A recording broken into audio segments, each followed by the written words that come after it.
Hello friends, welcome to Rathi's kitchen. நான் உங்கள் ஏமா பேசுகிறேன். இன்றைக்கி நம்ம சேனலில் இட்லி தோசைக்கு ஒரு ஹெல்த்தி அண்ட் டேஸ்டியான கருவேப்பிலை பொடி எப்படி செய்கிறது தான் பார்க்க போகிறோம். கண்ணு நல்லா ஆரோக்கியமாக இருக்கிறதுக்கும் முடி கருன்னு வளர்கிறதுக்கும் இது போல் கருவேப்பிலை பொடி இட்லி தோசை கூட வச்சு சாப்பிடும்போது ரொம்ப ஹெல்த்தியாக இருக்கும். இந்த ரெசிபியை எவ்வளோ சுலபமாக எப்படி செய்யலான்னு வீடியோக்குள்ளே போய் பார்க்கலாம். வீடியோக்குள்ளே போய் பார்க்குறதுக்கு முன்னாடி நம்ம சேனலை முதன்முறையாக பார்க்குறீங்கன்னா சப்ஸ்கிரைப் பண்ணிவிட்டு கூட பெல் ஐக்கனை கிளிக் பண்ணிவிட்டு பாருங்கள் ஃப்ரெண்ட்ஸ். இப்போ வாங்க வீடியோக்குள்ளே போகலாம். ஃப்ரெண்ட்ஸ், இந்த கருவேப்பிலை பொடி செய்கிறதுக்காக இப்போ நம்ம ஒரு கடாயில் 1 கப் அளவுக்கு கடலைப்பருப்பு, 3/4 கப் அளவுக்கு உளுத்தம்பருப்பு சேர்த்துக்கலாம். சேர்த்துட்டு இதை நல்லா பொன்னிறமாக வர அளவுக்கு நல்லா வறுத்து கொடுத்துக்கலாம். இந்த பருப்பெல்லாம் கொஞ்சம் வறுபட்டு வரும்போதே நல்லா வாசனையாக வர ஆரம்பிக்கும். நல்லா ஸ்டவ் மீடியம் ஃப்ளேமில் வச்சுட்டு நல்லா பொறுமையாக வறுத்து கொடுக்கலாம். இது வறுத்து கொடுக்க எப்படியும் ஒரு 5 நிமிஷம் கண்டிப்பாக ஆகும். அப்போ தான் நல்லா வாசனை வர அளவுக்கு இது நல்லா செவந்தும் வர ஆரம்பிக்கும். இந்த அளவுக்கு வந்ததுக்கப்புறம் இதெல்லாம் எடுத்து அப்படியே ஒரு பிளேட்டில் மாற்றிக்கலாம். இது போல் நல்லா வறுத்துட்டு நல்லா அரைச்சி நம்ம எடுத்து ஸ்டோர் பண்ணும்போது நமக்கு எத்தனை நாள் ஆனாலும் கெட்டு போகாமல் இருக்கும். அதனால தான் இது போல் நம்ம பொறுமையாக வறுத்து கொடுக்குறோம். இப்போ இது கூடவே 1 டேபிள் ஸ்பூன் அளவுக்கு தனியா சேர்த்துக்கலாம். 1 ஸ்பூன் அளவுக்கு சீரகமும் சேர்த்துக்கலாம். சேர்த்துட்டு இது கூட 1/4 கப் அளவுக்கு உடைத்த கடலை சேர்த்துக்கலாம். சேர்த்துட்டு இதையும் நல்லா ஒரு 2-3 நிமிஷத்துக்கு வறுத்து கொடுத்தா போதும்.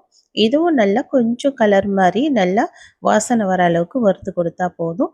இதையும் அதே பிளேட்டில் இப்போ எடுத்து மாற்றிக்கலாம். இப்போ 1 டேபிள் ஸ்பூன் அளவுக்கு வெள்ளை எள்ளு சேர்த்துக்கிறேன். நீங்கள் வெள்ளை எள்ளுக்கு பதில் கருப்பு எள்ளு இருந்தால் கூட சேர்த்துக்குங்க.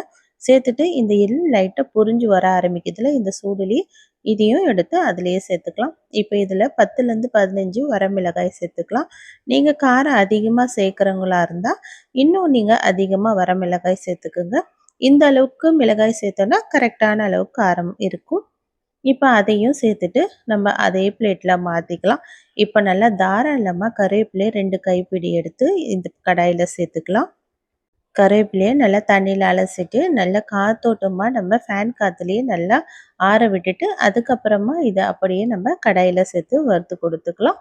இது போல் நல்லா கருவேப்பிலை கொஞ்சம் நல்லா சூடு ஏறி நல்லா உடைச்சோன்னா நல்லா உடைச்சி வர அளவுக்கு நம்ம கருவேப்பிலையை வறுத்து கொடுத்தா போதும். அப்போ தான் இது நம்ம மிக்ஸி ஜாரில் அரைக்கும் போது நல்லா வறுபடும். இப்போ நல்லா இது பவுடராக நல்லா நமக்கு கையிலேயே நசுக்க வருதில்ல, இந்த அளவுக்கு வந்ததுக்கப்புறம் இதையும் எடுத்து அதே பிளேட்டில் மாற்றிக்கலாம். இப்போ நம்ம அதே கடாயில் 2 டேபிள் ஸ்பூன் அளவுக்கு நல்லெண்ணெய் சேர்த்துக்கலாம். இதில் 5-6 பல்லு பூண்டை தோலோடவே இடிச்சிட்டு இதை நம்ம நல்லா செவந்து வர அளவுக்கு நல்லா மொரன்னு நம்ம இதை பொரிச்சு எடுத்துக்கலாம்.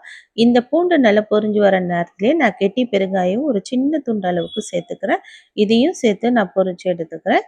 கெட்டி பெருங்காயத்துக்கு பதில் நீங்கள் பவுடர் பெருங்காயம் சேர்க்குறதா இருந்தால் நம்ம மிக்ஸி ஜாரில் அரைக்கும் போது நம்ம பவுடர் பெருங்காயம் சேர்த்தா போதும். இது போல் கட்டி பெருங்காயம் சேர்க்கும் போது இது போல் நம்ம பொரிச்சிட்டு தான் நம்ம அரைக்கணும். அப்போ தான் மிக்ஸி ஜாரில் நமக்கு பவுடராக நல்லா அரைப்பட்டு வரும். இப்போ நல்லா இந்த பூண்டை நல்லா கிறிஸ்பியாக வறுத்து எடுத்து இதையும் இப்போ இந்த பூண்டையும் இதிலேயே சேர்த்துடலாம். சேர்த்துட்டு இது நல்லா எல்லாம் ஆறினதுக்கப்புறம் மிக்ஸி ஜாரில் சேர்த்துட்டு இதுக்கு தேவையான அளவுக்கு 1 டேபிள் ஸ்பூன் அளவுக்கு கல்லுப்பு சேர்த்துட்டு எல்லாத்தையும் இதை நல்லா அரைச்சி எடுத்துக்கலாம். இப்போ நமக்கு நல்ல ஹெல்தி அண்டு டேஸ்டியான இந்த கருவேப்பிலை இட்லி பொடி நமக்கு ரெடி ஆயிடுச்சு. கண்டிப்பாக நீங்களும் ட்ரை பண்ணி பாருங்கள் ஃப்ரெண்ட்ஸ். ரொம்ப சுலபமான ரெசிபி தான். ட்ரை பண்ணிவிட்டு எப்படி இருக்குன்னு கமெண்ட் பண்ணுங்கள். இந்த வீடியோ பிடிச்சிருந்தா லைக் பண்ணுங்கள். மறக்காமல் நம்ம ரதிஸ் கிச்சனையும் சப்ஸ்கிரைப் பண்ணிடுங்க. தேங்க்யூ.